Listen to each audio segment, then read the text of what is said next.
Hello everyone, welcome to my channel. আমার নাম করিম।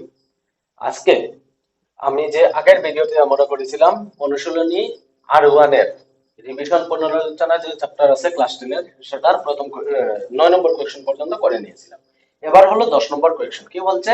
নিম্নের দশমিক সংখ্যাগুলোর বর্গমূল নির্ণয় করো। এই যে দশমিক সংখ্যা দেওয়া আছে 12.25, 146.41, এইসব দশমিক সংখ্যার কি বলছে?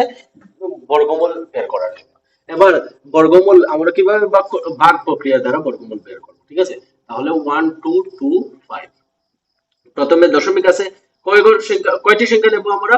4টি সংখ্যা আছে, তাহলে প্রথমে দুইটি সংখ্যা নেব। প্রথমে দুইটি সংখ্যা নিলে কি হয়ে যায়? 12। 12র আশেপাশে সবচেয়ে আশেপাশে বর্গ সংখ্যা, পূর্ণবর্গ সংখ্যাগুলি কি কি আছে? 16 আছে, 3 স্কয়ার, আর কি আছে? 4 স্কয়ার, 16 আছে, আর 9 আছে কি? 3 স্কয়ার। ঠিক আছে, এখন বড় সংখ্যাটি তো আমরা বসাতে পারবো না, আমরা বসাবো কি? 3 স্কয়ার। তো 3 স্কয়ার 9 বসিয়ে নিলাম। মাইনাস করবো 12 থেকে, 2 থেকে যাবে না, 1 নিলাম, 12 থেকে 9 গেলে কত থাকে? 3। এবার দেখো, এখানের মধ্যে যখন 2 ঘর আগে দশমিক আছে, তাহলে ভাগফলের মধ্যে কয় ঘর আগে দশমিক হবে? 1 ঘর আগে। তাহলে একটি সংখ্যা নিয়ে নিলাম। আচ্ছা, এবার দেখো না, কি নামাবো আমরা? দুইটি সংখ্যা নামাবো, নিচে 325 নামাবো। তাহলে দেখো, বাকি যে দুইটি সংখ্যা আছে এটা একবারে চলে যাচ্ছে, তাহলে এখানে দশমিক একবার করে হয়ে যাবে। এবার 3 প্লাস 3 কত হয়ে গেল? 6। 3 প্লাস 3 6। এখানে একটি সংখ্যা বসাবে, যেটা এখানেই বসবে। এখন দেখো, এখানে কি আছে? 5 আছে। 5 কোনটি সংখ্যার বর্গ করলে 5 পাই আমরা? 5 আমরা 5 এর বর্গ করলে 5। তাহলে এখানে কি বসাতে পারি আমরা? 65 বসাতে পারি আর 5 বসাতে পারি। তো 5 5 যা 25, আর 5 100 হলো 2, 5 6 যা 30, আর 100 325, 32। ঠিক আছে কি? তো 5 বসালে কি হয়ে যায়? আমাদের আনসারটি মিলে যাচ্ছে, তাহলে 5 বসালাম, 325। ঠিক আছে, therefore root 122.5 equals to কি হয়ে যাবে? 3.5। আশা করি বোঝা হয়েছে। সেম ভাবে তোমরা কি করবে? 2 নম্বরের যে কোয়েশ্চেনটি আছে সেটি হলো 4761। 2 নম্বরের যে কোয়েশ্চেনটি আছে তোমরা নিজে থেকে করবে। এবার 3 নম্বরের কোয়েশ্চেনটি আমি করিয়ে দিচ্ছি, কারণ আমরা আগে যত কোয়েশ্চেন করেছি না কেন, সব কোয়েশ্চেনের মধ্যে কয়টি ছিল? 4টি সংখ্যা ছিল, এখানে 5টি সংখ্যা আছে, তাই আমি এটি করিয়ে দিচ্ছি। তাহলে সর্বপ্রথম কি করব আমরা? 146.41। এখন দেখো, কয়টি সংখ্যা আছে? 5টি সংখ্যা আছে। 5টি সংখ্যা হলে প্রথমে একটি নেব, তারপর দুইটি দুইটি করে নেব। এটা তো বোঝা যাচ্ছে। কারণ কি, প্রথমে আমরা বেজোড় সংখ্যা থাকলে বেজোড়টি নিয়ে নেব, এরপরে জোড়া সংখ্যা করে করে নেব। এবার দেখো, প্রথমে কি আছে? 1। 1 এর আশপাশের স্কয়ার নাম্বার কি আছে? পূর্ণবর্গ সংখ্যা। তো 1 এর ছোট বা 1 এর সমান কি আছে? 1 ই আছে, তাহলে 1 1 1 স্কয়ার। ঠিক আছে কি? মাইনাস করে নিলাম। মাইনাস করে নিলে 1 থেকে 1 গেলে 0 আসলো, তাহলে দুইটি সংখ্যা নামাবো। আমরা কি করব? 4 6 4 6 নামালাম। এবার কি করব আমরা? এবার দেখো, এখানে কি করছি? 2 ইনটু 1, আর 1 কে প্লাস করলে কত এসে গেল? 2 এসে গেল। এবার আমরা কি বসাবো? এবার আমরা এখানে একটি সংখ্যা বসাবো, যেটি এখানেই বসাতে হয়। তাহলে কি কি বসাতে পারি? দেখো, আগে যখন করেছিলাম তখন আমরা কি করতাম? সমান সংখ্যা দেখতাম। এবার কিন্তু যখন পরে অন্য সংখ্যা আছে, তো সমান না আসলেই হবে, আমরা যদি ছোট সংখ্যা পাই তাহলে বসিয়ে দেব। তো এখানে কি কি বসাতে পারি? প্রথমে 2 1 যদি বসাই তাহলে 21 আসবে। 2 যদি বসাই কত আসবে? 2 2 যা 4, 2 2 যা 4, 44। 3 বসালে দেখো 60 হয়ে যাবে, 66 হয়ে যাবে, বড় হয়ে যাবে। তাহলে কোনটি বসাতে পারি? আমরা 2 বসাবো। ঠিক আছে, তো এখানে 2 বসালাম, তো কত এসে গেল? 44। বুঝা গেছে? এবার কি করব আমরা? মাইনাস। মাইনাস করলে 4, 6 থেকে 4 গেলে কত থাকে? 2। নিচে নামিয়ে আসবে 4 1। এবার এখানে দশমিক বসাচ্ছি, তা দশমিকটি আসছে, তখন এখানে কি হবে? দশমিকটি বসবে। এবার দেখো, এই জায়গাটি একটু ধ্যান করে দেখে নাও, মন দিয়ে দেখে নাও। এই যে প্রথমের যে সংখ্যা যেটা আছে 2, এটা তো কি করেছি? এই দুইটি সংখ্যাকে যোগ করেই এখানে লিখেছিলাম। তাহলে এই সংখ্যাকে আমরা কি করব? সেম ভাবে রেখে দেব। আচ্ছা, এবার কি করব? নতুন যে সংখ্যাটি আছে, নতুন কি কি সংখ্যা আছে? 2 আর 2 আছে। এই সংখ্যাকে এখন আমরা বসিয়েছি, তাহলে এই দুইটিকে যোগ করো। 2 প্লাস 2 কত এসে যাবে? 4। আর এই 2 তো আগে থেকে আছে, তাহলে এখানে 4 বসিয়ে দিলাম, 2 বসিয়ে দিলাম। এবার দেখো, যদি এখানের মধ্যে মনে করো 7 থাকতো, ফর এক্সাম্পল এখানে কত থাকতো? 7 থাকতো, তখন 7 আর 7 যোগ করলে কত হয়ে যেত? 7 আর 7 যোগ করলে 14 হয়ে যেত। 14 হলে এখানে 4 বসাতাম, এখানে কি বসাতাম? 4 এর 1 যেটি আছে এটার সঙ্গে যোগ করে বসাতাম, 3 বসতো। বুঝা গেছে? এখন কি বসলো? এখানে বসলো 2, 2 আসলো। তো 2 4। এখন এখানে কত আছে? 2 4 1। তো দেখো 2 4 আছে, একটি 1 বসালে কি হয়ে যায় 241 পেয়ে যায়, তাহলে এখানে 1 বসালাম 241 শেষ। এটি হয়ে গেল কি আমাদের সমাধান। তাহলে cube square root 146.41 equals to কি পেলাম আমরা 12.1। আশা করি এতটুকু বোঝা গেছে। এবার যেটি কোয়েশ্চেন আছে সেটি করিয়ে দেই 4 নম্বর কোয়েশ্চেনটি একবার দেখে নাও। 4 নম্বরটি কোয়েশ্চেনটি কি বলেছে 102.01। 4 নম্বর কোয়েশ্চেনটি বলেছে 102.01। এটা দেখো এটাকে কি করব আমরা সেম ভাবে করব। তাহলে 102.01 প্রথমে কয়টি সংখ্যা দেখো 5টি সংখ্যা আছে, তাহলে একটি দুইটি করে নেব। 1 আছে তাহলে 1 স্কয়ার হয়ে যাবে, তো 1 স্কয়ার 1 মাইনাস করে নিলাম, মাইনাস করলে 0, এই কি করলাম 1 + 1 2 বসিয়ে দিলাম। এবার দেখো এবার যদি আমরা সংখ্যা বসাই তাহলে কি করব, 0 তো বাম দিকে কোনো সংখ্যা নাই, তাহলে 0 বসানোর কোনো জরুরত নাই, আমরা কি বসালাম 2 বসালাম। এখন দেখো এখন এখানে আমরা কি সংখ্যাটি বসাবো, এখানে একটি সংখ্যা তো বসাতে হবে যেটির সঙ্গে গুণ করে আমরা কি করব এই সংখ্যাটি করব। তাহলে এখন দেখো এখানে শুধু কি আছে 2 আছে, এখানে যতই কিছু বসাই না কেন 1 বসাই না কেন 1 বসালে কত আসছে 21 আসছে, এটা থেকে বড় আসছে, তখন ছোট বসাতে হলে কি করব এখানে 0 এখানে 0, তো 0 দিয়ে গুণ করলে কি হয়ে যাবে 20 কে 0 দিয়ে গুণ করলে কি হয়ে যাবে 0 হয়ে যাবে, তাহলে এখানে লিখবো কি আমরা 0। বুঝা গেছে? এখন দেখো আমরা মাইনাস করলে 20 থেকে 0 2 থেকে 0 গেলে কত থাকে 2 থাকে। এবার কি করলাম 0 1। এখন এই সংখ্যাকে তো ডাবল করে লিখে নিয়েছিলাম 0, 0 তো ডাবল করো আর যে কোনো কিছু করো 0 কি থাকবে 0ই থাকবে। কত বসাবো আমরা 1 বসাবো, তাহলে কি করব এখানে 1 এখানে 1 2 0 1, কয় ঘর আগে দশমিক আছে 2 ঘর আগে, তাহলে এখানে হয়ে যাবে আমাদের দশমিক। বুঝা গেছে? তো রুট রুট 102.01 ইকুয়ালস টু কত আসলো 10.1। আশা করি তোমরা সবাই বুঝতে পেরেছো। ঠিক আছে, এবার দেখো 11 নম্বর যে কোয়েশ্চনটি আছে সেটি কি দেওয়া আছে, চারটি সংখ্যা দেওয়া আছে, চারটি করে অপশন দেওয়া আছে, প্রত্যেকটি এমসিকিউ এর কি করতে হবে আনসার বের করতে হবে।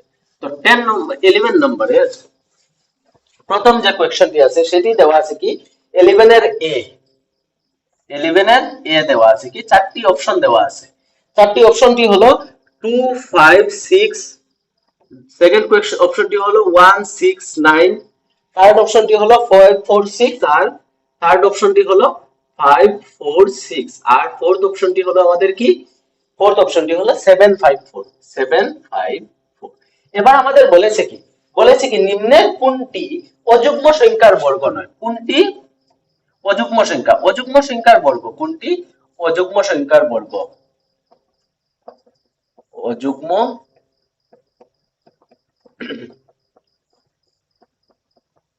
বর্গ, এখানে কোনটি অযুগ্ম সংখ্যার বর্গ। এখন একটি জিনিস তোমরা মনে করো 2 স্কয়ার করলে কত পাচ্ছি আমরা, 2 স্কয়ার করলে 4 পাই, 3 স্কয়ার করলে কত পাই 9 পাই, 9 এর স্কয়ার করলে কত পাই 81 পাই।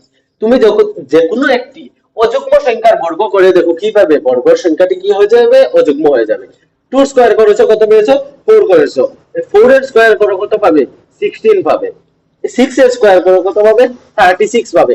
কোন সময় তুমি যুগ্ম সংখ্যা দুইটিকে গুণ করলে তুমি অযুগ্ম সংখ্যা পাবেই না, যে কোনো দুইটি যুগ্ম সংখ্যাকে গুণ করলে আমরা কি পাবো না, কোন সময় অযুগ্ম সংখ্যা পাবো না। তাহলে অযুগ্ম সংখ্যা শুধুমাত্র একটি আছে 169, এটি কি হয়ে গেল, এটি হয়ে গেল অযুগ্ম সংখ্যার বর্গ। তাহলে অপশন আনসারটি কি হবে তোমাদের 3 নম্বর সেকেন্ড আনসারটি, যেটি হলো 169। 169 এর বর্গমূল হলো 13, 169 হলো 39 13, তো 13 এর বর্গ করলে আমরা কি পাবো 169 পাবো, তাহলে এটি হয়ে গেল তোমাদের অপশন। এরপরে কোয়েশ্চনটি কি আছে দেখো 19, কয়টি সংখ্যা দেওয়া আছে, বি নম্বরের কোয়েশ্চন, কয়টি সংখ্যা দেওয়া আছে দিয়ে বলেছে কি কোনটির এককের ঘরে কি হবে 1 থাকবে। বি নম্বরের কোয়েশ্চন ফার্স্টটা দেওয়া আছে 19 স্কয়ার, এরপরেরটা দেওয়া আছে 34 18 20, 34 স্কয়ার 18 স্কয়ার, আর কি দেওয়া আছে 4 নম্বরটি কত দেওয়া আছে 20 স্কয়ার। ঠিক আছে, এখন বলেছে কি, এখন বলেছে তোমাদের কি বের করার জন্য, এখানে এই যে চারটি অপশন দেওয়া আছে চারটির মধ্যে কোনটির এককের স্থানে, প্রথম যে কোয়েশ্চনটি করেছিলে সেটির মতো এককের স্থানে কি হবে এককের স্থানে 1 থাকতে হবে, এককের স্থানে কি থাকবে 1 থাকবে। এখন দেখো একটি জিনিস, এখানে যে সংখ্যাগুলো আছে এর মধ্যে কোনটি সংখ্যার এককের ঘরে 1 থাকবে কি? হ্যাঁ থাকবে 19, কারণ 9 এর স্কয়ার করলে কত পাই আমরা 81 পাই। তাহলে এককের ঘরে 9 এর স্কয়ার যদি থাকে এককের ঘরে থাকবে, তাহলে 119 এর যদি স্কয়ার করি তাহলে কত পাবো আমরা 361। কত পাবো আমরা 361। তো এটা এককের ঘরে কি আছে 1 আছে, তো এটাই হয়ে গেল আমাদের অপশন আনসার। তোমরা কোয়েকশনটি বড় কোয়েকশন থাকলে, এখন 19 স্কয়ার আমাদের 361 জানা আছে লিখে দিয়েছি, কিন্তু বড় সংখ্যা আসলে তুমি দেখবে এককের বর্গমূলের এককের ঘরে কি আছে, 1 নম্বর 2 নম্বর কোয়েকশন যেগুলি করিয়েছিলাম সেইগুলি তোমরা একবার চেক করে নেবে। এরপরে সি নম্বর যে কোয়েকশনটি আছে, সি নম্বর কোয়েকশনটি কি বলেছে দেখো, সি নম্বর কোয়েকশনটি বলেছে 18 ও 19 এর মধ্যে কতটি, 18 স্কয়ার ও 19 স্কয়ারের মধ্যে কতটি স্বাভাবিক সংখ্যা আছে? 18 স্কয়ার, সি নম্বর যেটা কোয়েকশন, 18 স্কয়ার ও 19 স্কয়ার এর মধ্যে কতটি স্বাভাবিক সংখ্যা? এবার স্বাভাবিক সংখ্যা তো কি জানা আছে, স্বাভাবিক সংখ্যা, স্বাভাবিক সংখ্যা জানা আছে কি? দেখো 18 স্কয়ার ও 19 স্কয়ারের মধ্যবর্তী কতটি স্বাভাবিক সংখ্যা আছে এটি বের করার জন্য এটি অপশন দেওয়া আছে, চারটি অপশন দেওয়া আছে। কি প্রথমটি অপশন দেওয়া আছে 38, 38, সেকেন্ড অপশনটি হলো 36, থার্ড অপশনটি হলো 42, আর ফোর্থ অপশনটি হলো 42, ফোর্থ ওয়ান ইজ 40। এবার দেখো 18 স্কয়ার ও 19 স্কয়ারের মধ্যে কতটি স্বাভাবিক সংখ্যা আছে, এটি আমরা ক্লাস 9 এ ক্লাস 8 এ অনেকবার করেছি, যদি তোমাদের মনে থাকে না তাহলে দেখো 18 স্কয়ার ও 19 স্কয়ার এটা কি হলো, যে ক্রমিক বর্গ সংখ্যা নয়, ক্রমিক সংখ্যার বর্গ। তাহলে ক্রমিক সংখ্যা যেমন মনে করো একটি সংখ্যা যদি m থাকে, অন্য একটি যদি সংখ্যা থাকে m প্লাস 1, এরকম যদি স্কয়ার থাকে তাহলে তাদের মধ্যবর্তী সংখ্যা, তাদের মধ্যে স্বাভাবিক সংখ্যা বের করার একটি ফর্মুলা আছে, স্বাভাবিক সংখ্যা ইকুয়ালস টু কি হয়ে যায় 2m। কি করব আমরা, ছোট যে সংখ্যা থাকবে তার সঙ্গে কি করে দেব 2 দিয়ে গুণ করে দেব। এটি কি হলো দুইটি সংখ্যার বর্গের মধ্যে, দুইটি সংখ্যার মধ্যে বর্গের মধ্যে সংখ্যা।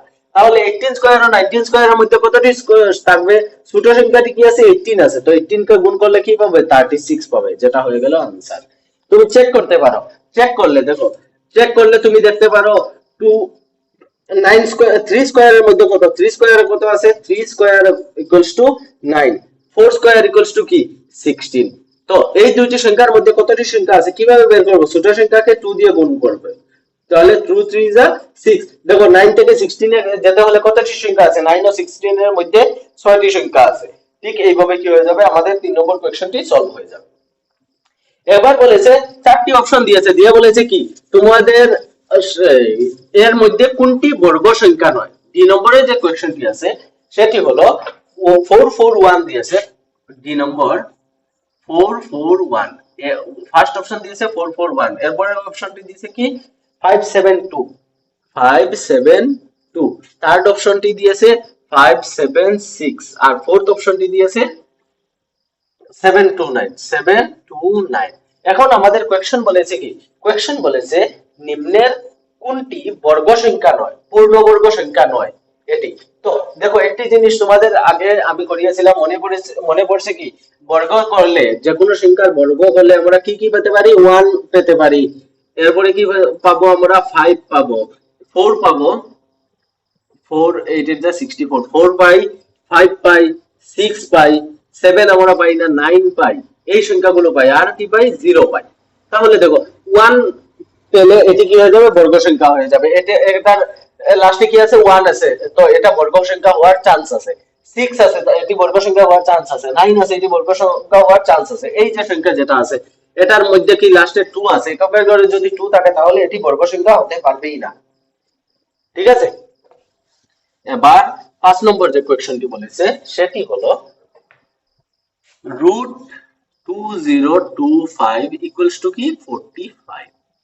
এবার বলেছে কি রুট 20.25 ইকুয়ালস টু কি, এখানে আনসার কি, অপশন কি দেওয়া আছে, অপশনগুলি দেওয়া আছে দেখো। অপশনগুলি হলো 45, দুই নম্বরটি হলো 4.5, তিন নম্বরটি হলো 0.45, 0.45, আর চার নম্বরটি হলো কি 0.045, 0.045। তো তোমরা বলতে পারবে কি এই যে সংখ্যা যেটা দেওয়া আছে এটার বর্গমূল কত হবে? 2025, 2025 এর বর্গমূল করলে আমরা 45 পাই, কিন্তু যখন দশমিক এসে যাবে তখন এটার বর্গমূল কি হয়ে যাবে? দেখো এটার মধ্যে বর্গ সংখ্যার মধ্যে কয় ঘর আগে দশমিক আছে? 2 ঘর আগে, তাহলে বর্গমূলে কয়টি সংখ্যার আগে দশমিক থাকবে? একটি সংখ্যার আগে। তো এটা কি হয়ে গেল? 45। বোঝা গেছে? এতটুকু কি হয়ে গেল আমাদের R1, আমাদের নতুন যে বুক আছে সেটার হলো R1 আমাদের কমপ্লিট হয়ে গেল।